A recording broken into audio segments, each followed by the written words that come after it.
Okay, so here we have all pentatonic notes in this all white fret here. The only thing missing from those pentatonic notes is a half step to the C and a half step to the E to the F. So here's your two diatonic notes surrounding that. I want to show you that with the now that's the magic fret. Okay, now there are other white uh, all white frets that aren't the magic fret. This just happens to be the magic fret because it starts on A.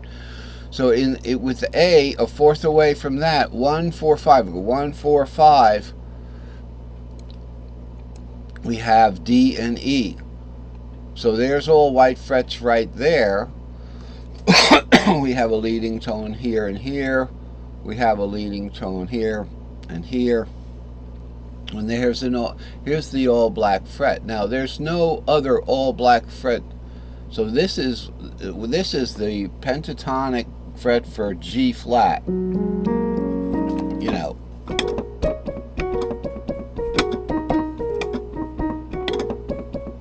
That kind of thing. Remember that when you were a kid, you played on the black keys with the. When my sister did that, I was very impressed. So now there are other almost all black frets, and look what notes are there.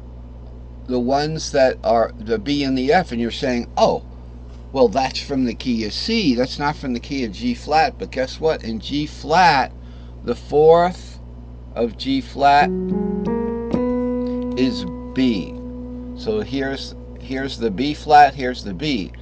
And the seventh of G flat is F. So there it is. The only two in the fourth and the fifth fret, so you know we can find down here or up here somewhere. Here's the perfect black fret.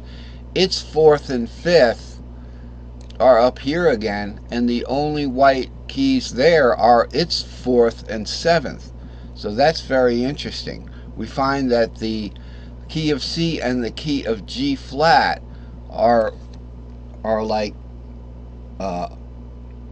they're kind of, you know, opposites of one another. But they share these relationships. That's really cool.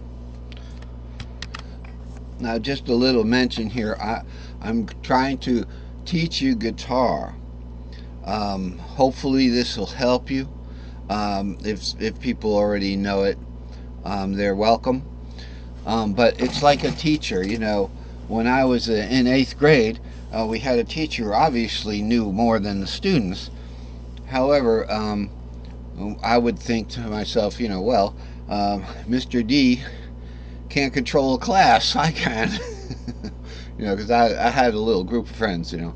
At times I did that. I was actually elected president of my 6th grade class for a little while until, you know, I just didn't have it. I was just popular, but I wasn't president material. But that I could control a class, right? Sometimes not for the better. So the teacher isn't always, you know, more affluent than the students. But in this case, let's talk about it and get through this guitar thing. That way I can get you up to speed and we can all progress. So that's what's going on with that particular graphic that I had pulled down from the internet. And it's so simple I didn't bother to, you know, worry about copyright and all that, because I made this thing 40 years ago just with masking tape, putting white masking tape on, you know, for the white notes, and the black would be already part of the so I used to just leave the black notes as part of the dark wood finish on the neck. Now I actually have them. I've dabbled with the idea of coloring black notes too, to tell them apart. That's the whole thing. Can you tell the notes apart? So that's why I went to the colored.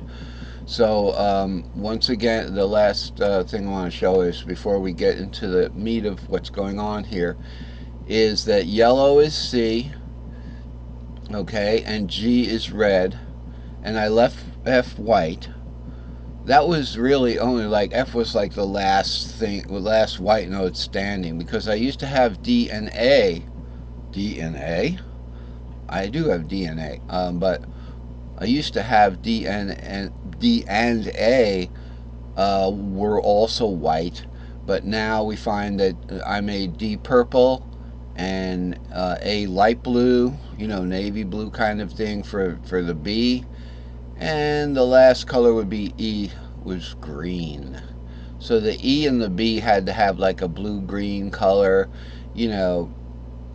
Somehow D just ended up light purple, and I really took to that. I like that because I was, running out of colors. It's easy to tell yellow from red, but it's not easy to, find a color that isn't like the other colors. So that's with the color notes. Now I have to get to the chart, or we're not going to get to the chart. Okay, so we have the magic circle, all right? And let's just look at the magic circle for a moment. The magic circle is a circle of fourths except between C and E. Tripentatonics 1, 4, 5. Okay, so this C is also the tripentatonic box of C, and its fourth and its fifth. However, the fourth takes on the E shape, and we know why, right? Let's hope we know why from the previous lectures, because here's the C shape, so it's C, E shape fourth, G shape fifth, okay, and we have the C shape here, 5 root. This is C and A's, the A shape's root. So it's A shape over here on this side, C A, and then C shape up here. This is shared, so caged is shared notes. They go like this, caged, okay. And speaking of caged, all right. So let's finish this box here. Therefore, there must be a major. That's not a major third between these two shapes, C and E. The magic fret. Now this is A note fret. That's A. Shows this at the tuning warp. Okay, so the magic fret. Let's look over here at the magic fret. So let's look at here's the E box and here's the C box, and they're the only two boxes in the magic circle that have a missing fret. There's no notes to be played there, and it's dark there because they're probably black notes in the key of C. So we've got, remember, as far as this tripentatonic between these two right here, the E shapes and the C shape, remember, caged goes C, A, G, E, D. Up top here we would have the A shape, but the magic circle, which we can look at it from the magic fret here, goes A to D to G to C to E to A. So C goes to E right there.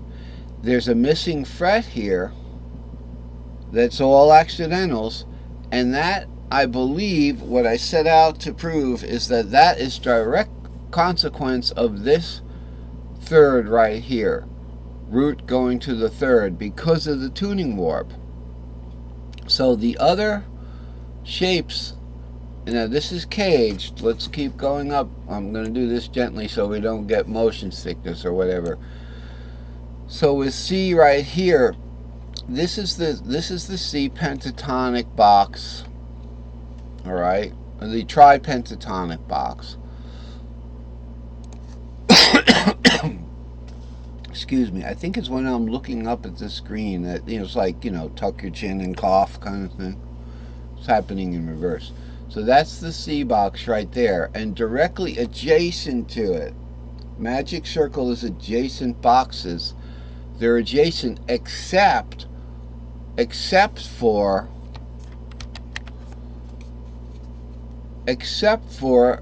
the C to the E box. So going clockwise on the magic circle, we're going to the left or down, or towards your